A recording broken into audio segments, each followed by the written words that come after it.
Well, welcome everybody. It's absolutely brilliant to see you on this wintry, but I hope for you actually sunny morning. Just before we get going properly, a few short points of housekeeping. You'll be familiar with all of this, I'm sure, but what we're going to be doing, if this is okay, is recording today's session for those people who couldn't make it. We're going to be recording mostly in speaker view, so that should mean that the majority of the screen is the person speaking, but obviously if you're more comfortable with your video camera switched off, that's completely fine. If you could please keep your microphone on mute during the presentations, that'll just really help with the sound quality for everybody. And we absolutely welcome questions throughout the whole of our session together, but if you could please put them in the chat. I hope you can see the chat function at the bottom of the screen, and we'll be monitoring that and make sure we address as many of the questions as we can, either straight away or in our follow-up or in some shape or form. So thank you again for joining us, and it's really great to have the chance to take a bit of a step back this morning and review and share thoughts with you, because, you know, there's no question this has been one of the most intensely challenging periods in my experience at the foundation, which obviously reflects the intensely challenging things that are happening for our locality, our sector, the world right now. So just to give you a couple of quick updates, a bit of an overview of what's been happening since our last session in November. Basically, since April 2020 and December 2020, that's the first 3 quarters of the financial year, we've distributed 4.6 million. So that is actually more than in the whole of our preceding year, and with all the complication that comes with a substantial adaptation of our regular funds, never mind incorporating emergency response funds. It's been intense, and I pay absolute tribute to the foundation team. I hope you'll forgive me using this opportunity to say thank you publicly to them, because they have done an incredible job all during the, I mean, they do anyway, but absolutely during these very, very challenging periods of lockdown, and with such a great deal of need for their work and support across our sector. And all that hard work has been worth it. The importance of the funds flowing into community groups actually means that we didn't see the disintegration of our sector, which we feared during the early part of lockdown.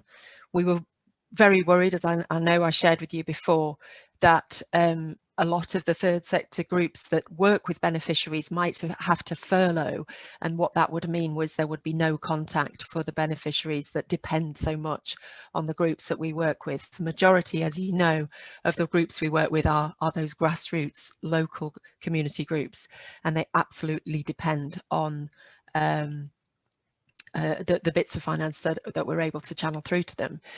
So that concern, I guess, to start with a little bit of a concern, it has now translated into 2021's challenge, because like so many, we also face a funding edge as a sector at the end of March. So to that end, we're basically doing all we can to support those groups that we've managed to help support so far, and that's been primarily through the launching of the Leeds Fund resilience grants, which have been designed to support core multi-year funding for grassroots community organisations in Leeds to ensure their survival now and in the future. And clearly we're incredibly focused on being able to launch a very similar programme in Bradford soon. And with a fair wind, we hope we'll be able to do that. One of the hardest things for our operation, especially when it comes to raising these vital funds, is actually keeping our profile and message in people's minds when they're thinking about their own philanthropy. And the comms team at the foundation do a sterling job always, but they've really pushed hard during lockdown to grow the channels to stakeholders and audiences as much as possible. Thank you as our supporters for all you do to amplify our messages. It's hugely valuable. Your support in retweeting or sharing on social media is absolutely invaluable in reinforcing and validating, in raising the profile of the work that we do together. So please keep doing that if you can. And to that end, we've recently launched a brand new pair of podcasts. This was very much Rachel's baby, and she's done an amazing job putting those together with Michael and Laura.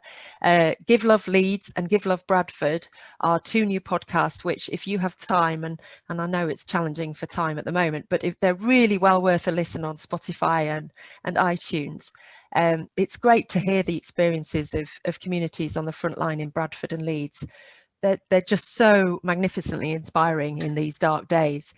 And I think we can share the links to those in our follow-up email. So hopefully you'll get to see those quite soon. But I think it's fair to say that the coronavirus pandemic has been exceptionally challenging and worrying times for each and every one of us. You know, we laugh about the effects of social distancing and kind of, you know, virtual elbow bumping and the time that we spend on Zoom. But, you know, all of that plus loss of loved ones to the virus and very stress-inducing media reports, it does take a grave toll on our mental health and well-being. And Mind recently shared some very worrying findings about more than half of adults and over 2/3 of young people reporting that their mental health has worsened during the period of lockdown restrictions. And all of that, those factors about not being able to see people, go outside, worrying about family and friends and their health, the key factors in driving poor mental health. And clearly loneliness has long been recognised as a key contributor, which many people don't feel entitled to seek help, even when they absolutely need to.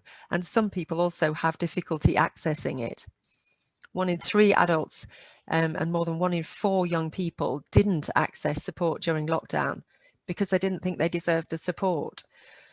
So it's a worrying picture, and not just for now. Also, the long-term effects of mental health we know are very, very significant on our people. So over the years, I know long-term supporters will recall that mental health has been something we've been championing and investing in since 2016 in various funds over the years, focusing on mental health, particularly through the Leeds Fund, but also men's suicide prevention and Time to Shine, working on seasonal loneliness. And some of our individual donor funds have also supported that work brilliantly.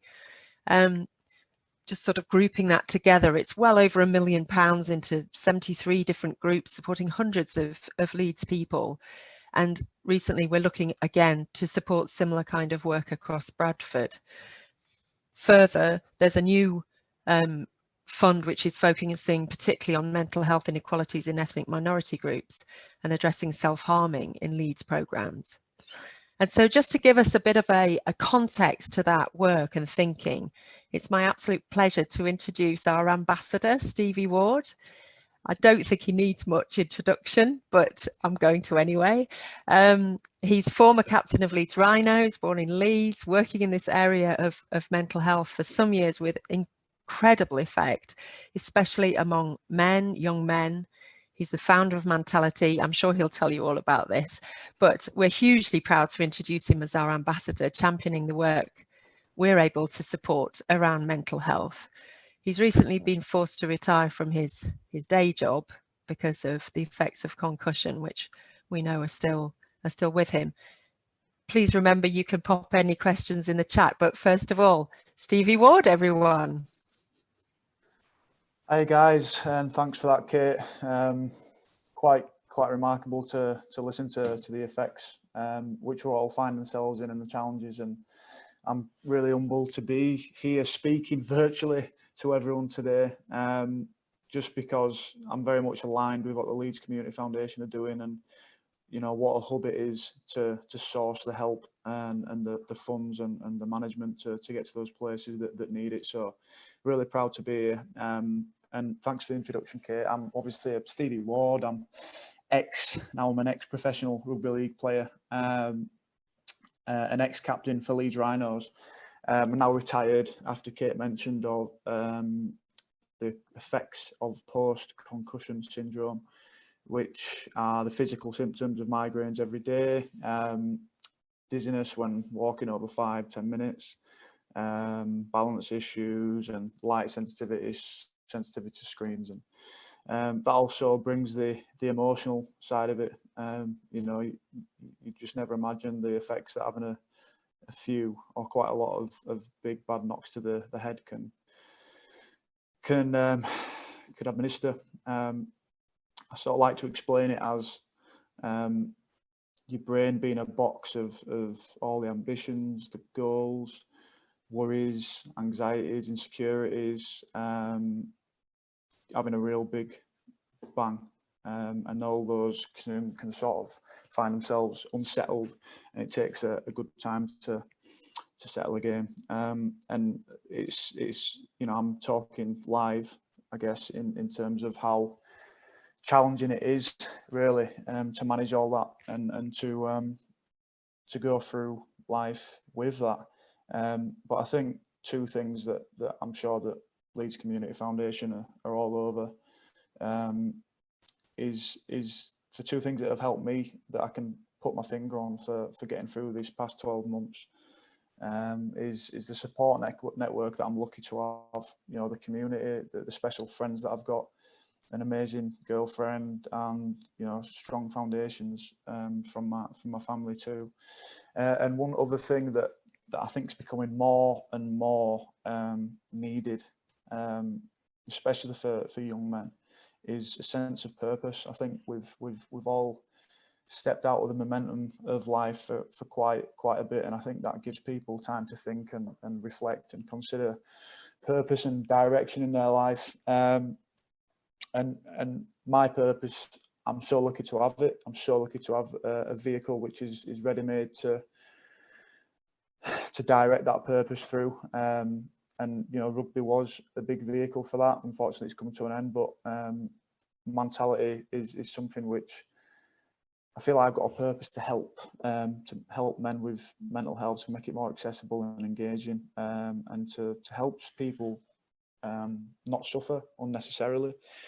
And that purpose came to me in a dark period where I didn't think I'd get out of that dark period, and I didn't think that I even wanted to be honest. So I sort of made a bet on myself that if I did get out of it and could claw my way out of it, that experience would help people. So that's my purpose now going forward with my life, but also through mentality and whatever vehicle that can be at the minute. And what I strive to show people, I think, especially over the last couple of months after launching what is basically a mental health training regime, is to show people a more robust way to live mentally and a more fruitful way to look at life, to be conscious of the content that we're taking in.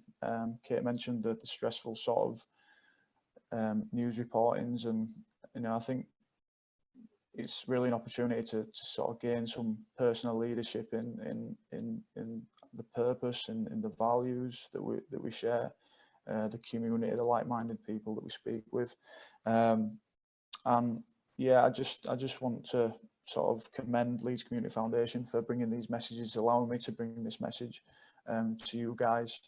And yeah, I wanted to also throw in there, because it's only a short time I've got to speak, but to have a look at what's going on with mentality, and if any guys on this call that are putting their support into Leeds Community Foundation, they want any help with a challenge, with a way to bring the staff or to bring the people around them together, then just give me a shout. And yeah, I'm really proud to be speaking, really proud to sort of share the experience that I've had over the last 12 months. But it's something that I'm willing to go forward with, and yeah, thanks very much, Kate. Thanks so much, Stevie. It's great to hear it sort of from the horse's mouth, as it were. And I know, you know, it can be a little bit intimidating, perhaps particularly on a question like this, to to speak up or ask things directly straight away. So no worries if people feel like want a bit more time to think about what Stevie's had to say. But yeah, I'm sure Stevie, you wouldn't mind if people did have a few questions to pick them up over the course of how we go forward. Oh, actually, we've got one from Hannah. We've got one. Hannah, do you want to put your question? I was just about to press leave instead of unmute. Sorry about that.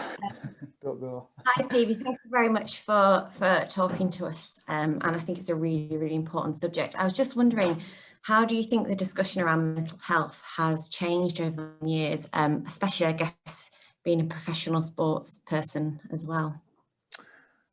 Well, it's a big one. It's a big one. I think I launched Mentality in 2016, and I was scared to death of doing it then.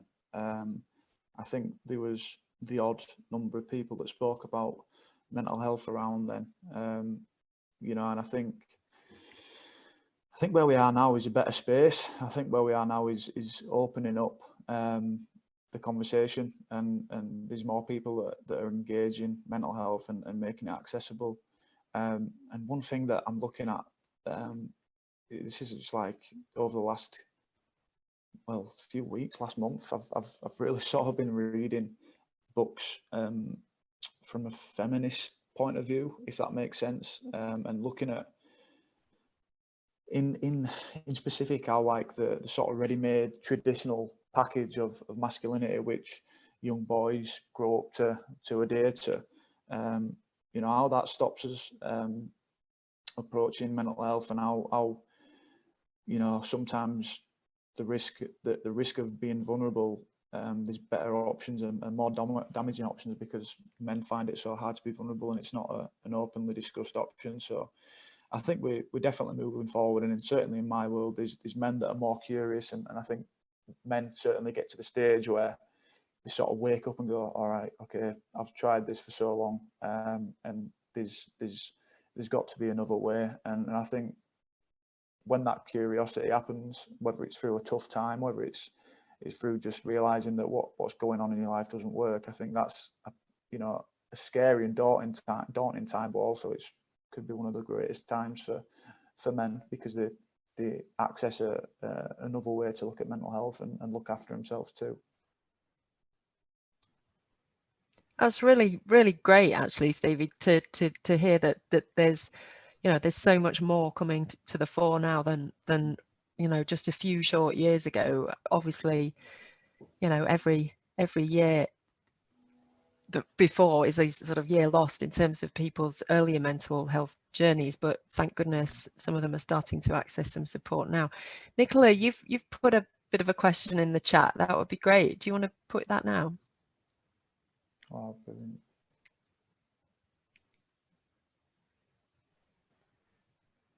You're still on mute. Oh, there you go. Yeah, hello there. I think this follows on from Hannah's question, really. I'm a counsellor and psychotherapist, and have a lot of young male clients who seem lost and have an ill feeling of unworthiness, real lack of self-esteem, because they don't feel that they are, and these are words that I've heard, manly enough. And even that that sense of man up, still so prevalent today. You talked about vulnerability, and they, as you say, they see vulnerability as a weakness. I just wonder what your thoughts are on how long will it take to change this culture? How many more generations are kind of growing up with that belief? Yeah, that's such a good question, and I could literally talk for so long on that.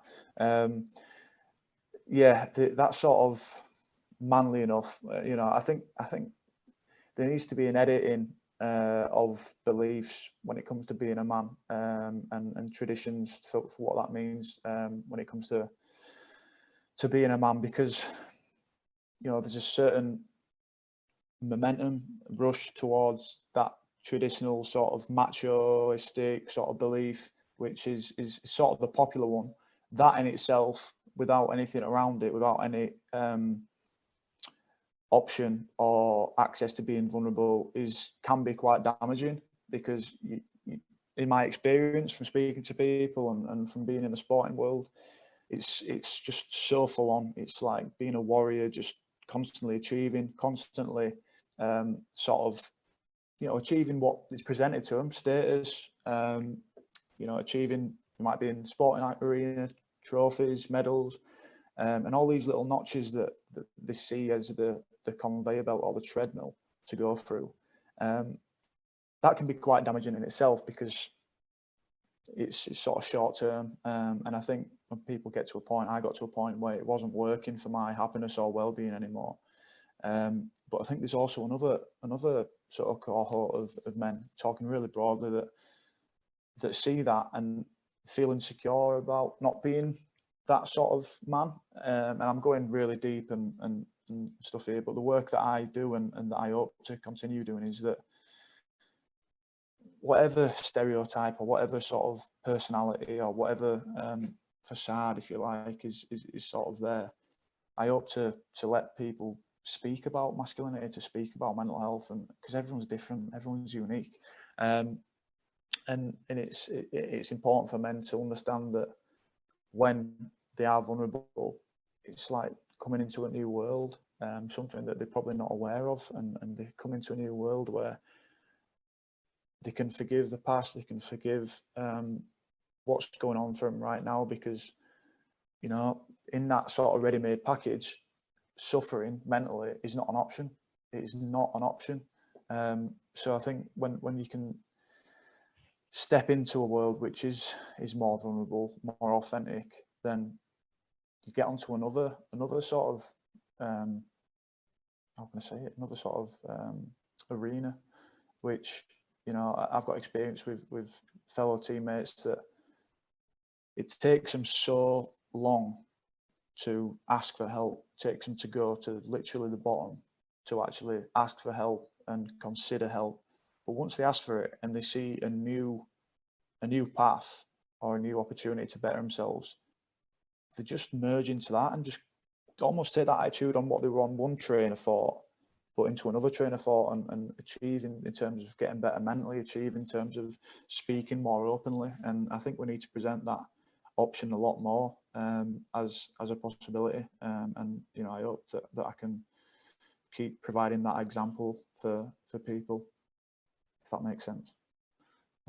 Yeah, it does. Yeah, it's really fantastic that you're able to speak so clearly and authentically about it. And I know, it'd be great that we are able to share this afterwards, because I'm sure there'll be a lot of people will be able to pick a lot out of that. Sure.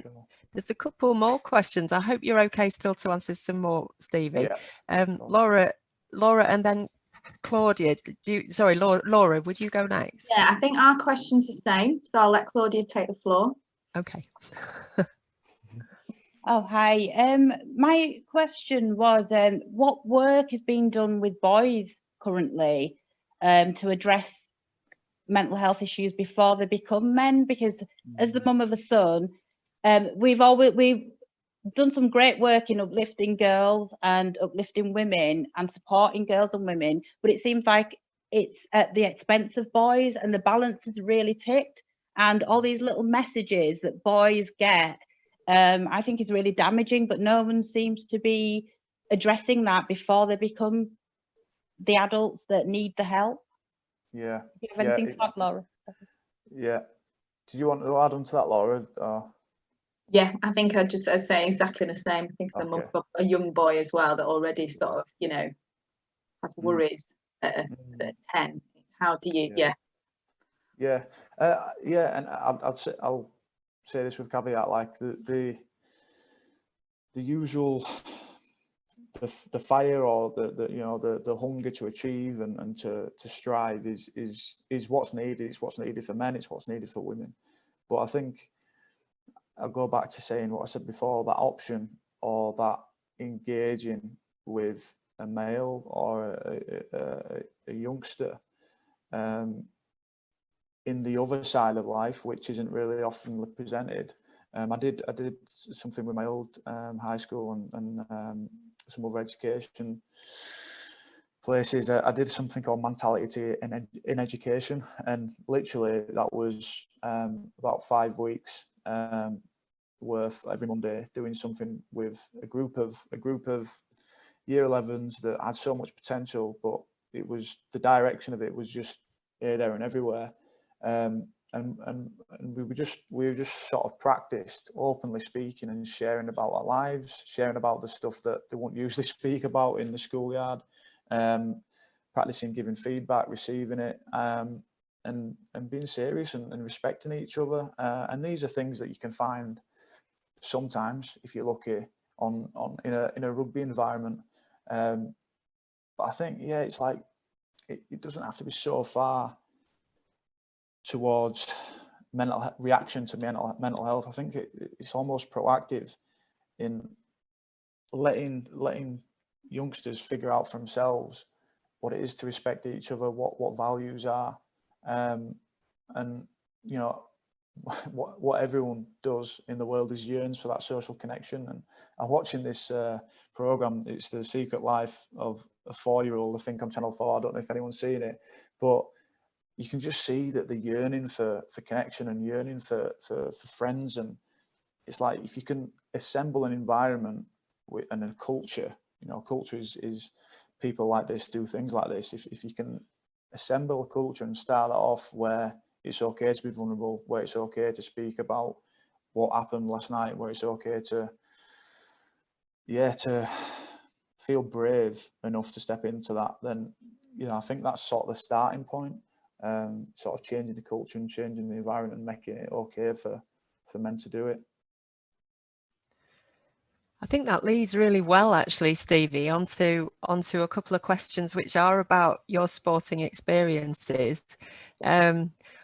Maybe if I could set this one from Laura straight away, what will you miss the most from your rugby career? So got that one. Yeah. But it's also, I think, a really thoughtful thing from Paul in terms of whether you think that the clubs and organisations, sporting clubs and organisations, really understand their responsibilities in preparing young men for the challenges they face. Yeah, that's a good question. Do you know what? I've had feelings and emotions over this last few months of what I'm going to miss. I've not actually thought about. I think one thing that I will miss is being 10 metres out of on a defensive line. You're defending them coming out of their own 10 metres, the opposition, and just being side by side with a teammate and like just going into, what was a better word, to bash them and to sort of assert your dominance on a team. And you know, those moments are, well, yeah, they only can really happen on a rugby field. So it's I think those moments, those connections where it's literally every last sinew is going into it with a teammate. I think I'll miss that, but I hope to do that in you know, this virtual world with glasses on or whatever. I'll try my best to do that. Do you think clubs and organisations? That's an amazing question. I think we need to.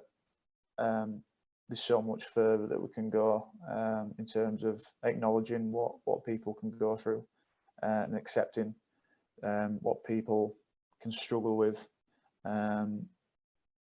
Yeah, I think there's, to a degree, people understand it and coaches understand it, but you know, in my experience with concussion, I think that there needs to be a line where that win at all costs mentality is, the pressure's taken off of that to allow this sort of environment I've been talking about to come into it. And just before I left, well, last year it was 2019, we were doing really, really poorly. If you spot Leeds Rhinos, we were shocking through 2019, and then halfway through the season, the coach was sacked and Richard Agar came in, and I said, look, I know what we need to do. The identity for the team is here, there and everywhere. We need to understand why we're here. We've got players from Papua New Guinea coming in and players from Wigan, and there's no sort of identity. We're sort of relying on the old stuff.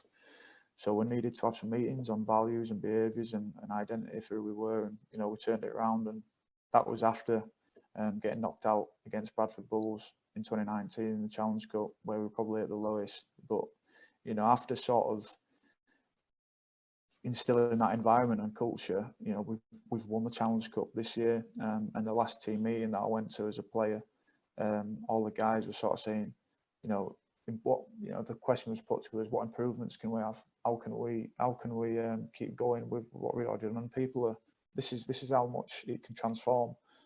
Guys are up. There are about 4 guys that are saying, I think we should have more stories, or we should have more vulnerability sessions. And it's like, you can see how it changes, how it shifts. It's remarkable. So people are actually asking for more occasions where the people can unload, and more occasions where people can get to know people properly. So, you know, it starts with the culture, and then I think if you're lucky enough, you get staff and you get coaches that understand that, and can treat you like a human being, more than just a rugby player too.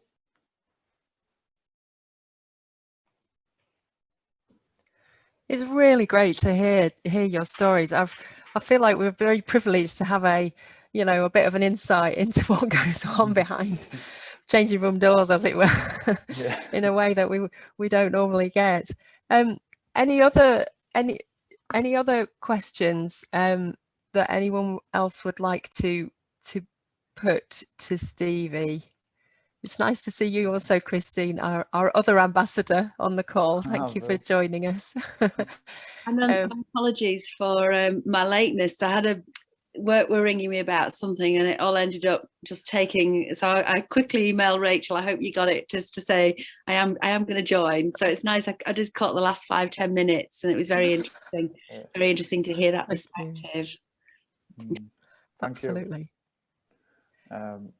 Michael, you've got a bit of a comment, I think. It's just a comment rather than a question. You're on mute. Sorry, I didn't know if you want me to say anything or not. I was just more saying than anything. It's the openness you're having about like mental health in rugby league, and is really inspiring, because I'm a Hull Kingston Rovers fan. So which is sometimes a blessing, sometimes a curse. More of a curse at the moment.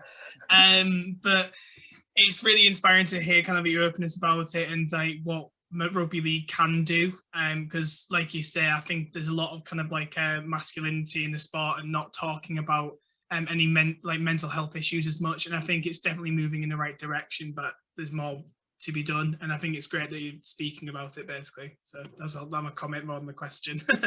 Thank you. Yeah, it's going to be a constant process. I think. I don't think we're ever going to get to the ultimate stage, because you know, things need to evolve over time, and you know, there's obviously people that need to speak out and openly try and create the change too. And there's just a comment from Hannah as well that's talking about the New England football culture, and that's certainly something that around that time I was looking at and hearing on the grapevine about what they've done. And it's you know, it's not just a better place mentally when it's like that, but it's a better place for performance as well. And it's a short circuit for people to really want to put it all out there. You know, it really is like just grabbing the bull by the horns in the way to elevate performance, because everyone wants to play for the teammate because they know them from inside out. And you know, any final that I've been in and won is because of us literally being side by side and putting more effort in. So for sure, we've got showcase an opportunity to partner with schools. Talk to his rugby coach. Yeah, Sarah, I think you've got a young audience member as well joining you to listen. Do you want to? Yeah, so well, he's left now because he didn't want to look at him. But yeah, so we've had thank you. My 11-year-old just listens to, doesn't often get the opportunity to speak to or listen to a professional rugby player, but he'd be happy to message his rugby coach and tell him he's been listening to you if you want to partner with any schools. I don't know if that's something that you do. Yeah, for sure. Like that, you know, the education stuff was like literally kicking off before COVID. and it's obviously been something that has not been readily accessible for everyone. But yeah, for sure, I can I can come down and do something and speak about the same stuff if you'd like. No worries. Brilliant, thank you so much. Well, I think we probably, you know, if people's questions continue to come forward, that's fine, and we can pick them up either later on or afterwards. But if you don't mind, I think we will move on now to talk through some equally fascinating insights which are going to be shared by our next speakers. So I mentioned earlier about mental health inequalities and particularly that the fund that we've just recently launched around addressing mental health inequalities in ethnic minorities. And you know, in Leeds, as across the country, people from minoritized ethnic groups are more likely to experience mental health problems and less likely to receive good quality, timely support that meets what they need. And children and young people also from minority ethnic groups are underrepresented in support services for a whole variety of reasons, and I'm sure our next speaker will talk about some of them. But really looking at you know, the focus of that work for the foundation was about trying to build trust and break down barriers which were preventing people accessing support for their mental health. Certainly it's been a you know, a real pleasure to work with Heather Nelson from Black Health Initiative. We've worked with Heather for quite a number of years now, and I'm really delighted that in recent years we're actually starting to make some progress on some of the agendas we've been tackling for so long. There's still a great deal more to do, but actually what Heather and the team at Black Health Initiative are doing is really working to address inequalities in education, health and social care. And they work with decision makers within the city and ensure that inclusion is positively and intentionally incorporated within planning and decision making. They've certainly been a great support to us at the foundation, and I'm delighted to introduce Heather to share a few of her insights into the work she's been doing recently. Heather Nelson. Good morning, everybody. First of all, I'd like to thank you, Kate, for inviting me to speak, and also for all the work that you and your team does. It's invaluable across the city and across the region, to be honest.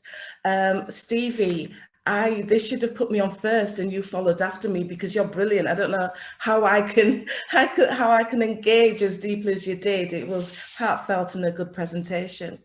So as Kate said, my name is Heather Nelson. I am the Chief Exec of Black Health Initiative, known as BHI.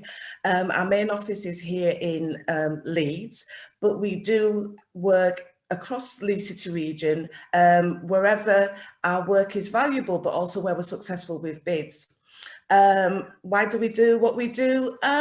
Because we do believe that we need to continuously talk about inclusion and to ensure that inclusion equates to equality and equity in accessing services, and also that the services that are provided are equal for all. And that's why we do what we do.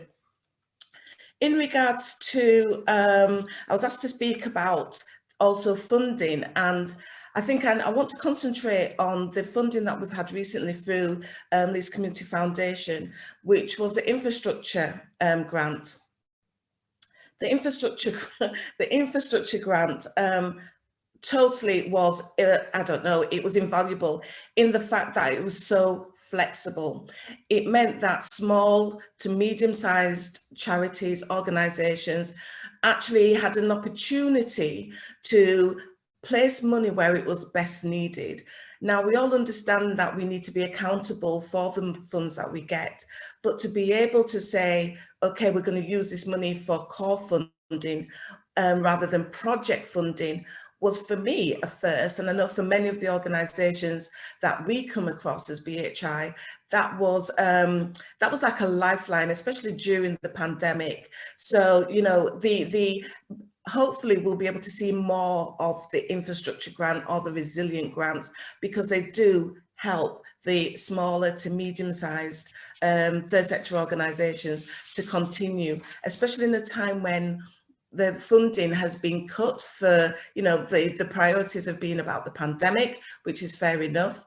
But if you lose many of the small organisations that have the trust and they're embedded in the communities within the region, then we actually lose an invaluable asset in the third sector. So well done for those who have supported, those who have donated, and for those who have distributed the infrastructure grant.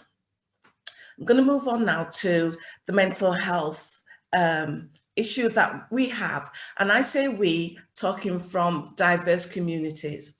Fantastic that we have mainstream support, but within the diverse communities, and I'm going to concentrate on the Black and Brown communities, there are cultural taboos and there's cultural myths that will stop people accessing. And although there's plenty of wonderful support out there, we find that those from those communities actually don't access until they're at a point of crisis. And that's when they're more vulnerable to being sectioned and being detained and being at the extreme end of the mental health provisions that are out there. Stevie mentioned about men and their, you know, the pressures of having to man up. When we look at the Black communities, say, and look at I would say there's been two pandemics. There's been the COVID pandemic, and then there's been the Black Lives Matter issue, which is where we, unfortunately, some of us saw the murder of George Floyd. I like to take positives out of things, and people say, how can you take a positive out of that? What that did was highlight issues that certain communities are going through. But also that was an impact on a lot of Black people. And what it did do was gave us an opportunity to talk about the microaggression, the exclusions, the oppressions, etc., that many have to deal with that impacts negatively on their mental health. But what stops them from actually accessing the services that are out there are cultural. You know, we are told that that there's nothing wrong with you because it's not been seen. You know, if it's a broken arm, you can see it. Mental health, you cannot necessarily see unless it's being shown during a time of crisis. We also have faith that sometimes can be a barrier because it's they may hold beliefs that say that could actually make your mental health worse. And also faith where when you're presenting for counselling or for any other mental health provision could actually be a barrier, i.e. I know within certain evangelical churches that people talk in tongues. And we've had people come to us and say they've had to explain about talking in tongues to the counsellor, explain their culture before they could even access the services because the culture is not known. BHI has been fortunate in securing funding to actually break or work with people to break down those barriers. We work with faith leaders, we work within places of worship. We actually work as well with the younger community who right now are coming to us and saying the pandemic is having a negative effect on them. It's having a negative effect on many people. But when that's compounded with other issues, then you do have a ticking, and excuse the term, ticking time bomb. And what our fear is that we're going to be having many people, and again, Stevie was right, young men who are experiencing mental ill health but don't feel they're allowed to discuss it, have nowhere to go with it, actually coming to a point of crisis. So what BHI has been doing, again, fortunate to have received some funding, is to engage with those young people in a way that they will want to engage without having the stigma attached to them in regards to not coping emotionally or mentally, and that's through music. We're able to do that because of the arts and culture provision we have. But what we're doing is supporting people to put down in writing how they're feeling, use lyrics to express themselves, and then engaging them through the program so that they're speaking out loudly about what they're going through instead of internalizing it. And we're finding that actually helps. So mental health provisions can come in a number of ways, and they do, without actually conforming to the stigma and the myths and the cultural barriers that many people carry with them. We're finding and seeing, and through our research, that suicides are going up within the Black community, and also, more importantly for us right now, young men from Black and Brown communities. So, for instance, there was on the news recently, suicide of a young firefighter who was being bullied in work but didn't think he could speak to anybody, for it wasn't manly to actually go and access any service, and didn't think his employers would listen to him. That's unfortunate. A young footballer who had excellent forecast in regards to his career, but was dropped unexpectedly because another footballer had been identified as actually better than him. He didn't take that very well, didn't speak to his parents, who were born again Christians. He didn't speak to his friends because they were not cruelly on purpose, but saying, you know, you've got to find something else, you weren't that good. And took it on himself, and his mental health deteriorated to the point where he actually committed suicide himself as well.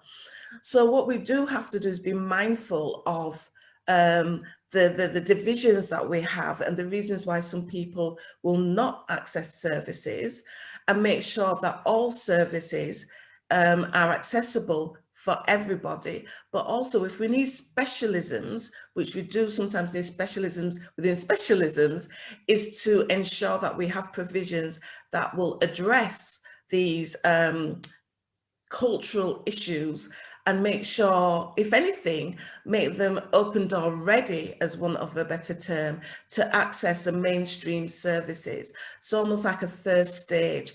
And it's about, I think Claudia and is it Laura had said about young men. It's about engaging them before they then take on the mental ill health issues that can compound the beliefs that the young boys are supposed to act a certain way. As a mother of a now adult young man, I do know that's difficult to do, but if we keep on talking, if we're mindful and watching our young ones, and if we give diversionary programs that in itself has a supportive role within it, then I'm sure with mentality and BHI's counselling and other counselling services that we have out there, we are beginning to chip away at the stigma that many hold when it comes on to mental and emotional ill health. And I think I've stayed in time. Have I stayed in time, Kate? You're spot on. Absolutely brilliant. Thank you so much. Really, really great to hear again that expert insight into what are the issues and what's really happening on the ground, and fantastic that you're able to articulate that so well. I am a bit conscious of time, so perhaps if we could save any questions or pop them in the chat, we will definitely pick up with them, and the next stage is about exploring some of these issues in breakout groups anyway, so hopefully we can pick up particular questions. But I think it really does focus back for me on how important that prior engagement, that preventative or if not able to prevent, but at least giving the tools to explore at an earlier stage some of those issues. That's a real thread running through both yours and Stevie's comments. But also what a cocktail of challenges young people, particularly in the Black and brown communities, are facing right now. You know, not just the mental health issues and the health issues, but societal issues and issues to do with Black Lives Matters and so much more. So thank you so much for sharing with us that, Heather. That's absolutely vital information. Well, we're very close to the end of our session, so I do hope that was fun and that you enjoyed the chance to do a bit of talking. I know I did. It was just, as we shared at the end of our group, it's just so nice to talk and not to ourselves, you know, to people that we haven't seen for a while. So longing for the day when we can actually be in that room together, the real one, and have our sessions all together. But I think my job now is just to wrap up. So first, massive thanks to you. Really appreciate your time today. Huge thanks to our sponsors for this event series. SWECO continue to be very loyal partners of the foundation during these challenging times. So we are hugely indebted to the SWECO team. Thank you so much. And we look forward to continuing that partnership further in 2021. Massive thanks again to our speakers, Heather and Stevie. So inspiring, so great that you're prepared to share and let us walk in other shoes for a while. Really makes such a difference. And I know from talking in our little breakout group that there were quite a number of points that people it's provoked for people, not just about men and boys, but hugely around that, and quite rightly focusing on that area, not just about Black and brown people, but also understanding that wider context and how it affects all of us and how important it is for all of us to take notice. So thank you for your time there. But most of all, thank you to you. Thank you for being our supporters. Thank you for taking an interest in what we do. It's invaluable for us what you do to amplify and broadcast the work that we're doing. So please share anything that you've learned or enjoyed today, or anything that you've just noticed today. It would be grand to know about. Talk to us, feedback to us, and I really look forward to seeing you again very shortly at our next event. And you never know, it might just be in the flesh. Just think. Thank you so much and enjoy the rest of your day. Really appreciate it.